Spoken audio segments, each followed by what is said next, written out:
വഖഫ് മുനമ്പം എന്നുള്ള പേരിലാണ് അത് ആരംഭിച്ചത്. അപ്പോൾ അതിൻ്റെ ലക്ഷ്യവും വ്യക്തമാണ്. ലക്ഷ്യം വഖഫ് പ്രശ്നത്തിൽ കുടുങ്ങി നിശ്ചലമായി പോയ അല്ലെങ്കിൽ പാരലൈസ്ഡായി പോയ ഒരു ജനതതി നമ്മുടെ കൺമുമ്പിൽ നിൽക്കുന്നു വർഷങ്ങളായിട്ട്.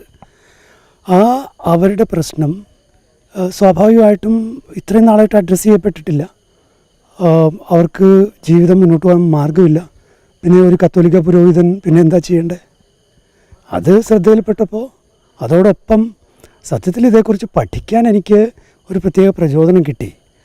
അത് പഠിച്ചതോടുകൂടിയാണ് സത്യത്തിൽ ഇത് ഇങ്ങനെ നിശബ്ദനായിരിക്കുന്നത് ദൈവത്തിനെതിരെയുള്ള ഒരു പ്രവൃത്തിയായിട്ട് എനിക്ക് തോന്നിയത്. കാരണം അച്ഛനെന്ന് പറഞ്ഞാൽ അറിയാമല്ലോ, ദൈവത്തിനും ജനത്തിനും വേണ്ടി ഓർഡിനേഷൻ സ്വീകരിച്ച് വന്നിരിക്കുന്നത്. അതുകൊണ്ട് തന്നെ യേശുവിൻ്റെ പൗരോഹിത്യം എന്ന് പറയുന്നത് ഒരു പ്രൊഫറ്റിക് പ്രീസ്റ്റ്ഹുഡാണ്, അല്ലാതെ കൾട്ടിക് പ്രീസ്റ്റ്ഹുഡ് അല്ല. അപ്പം അതുകൊണ്ട് തന്നെ പ്രൊഫറ്റിക് പ്രീസ്റ്റ്ഹുഡ് അത് എൻ്റെ അസ്തിത്വമാണ്.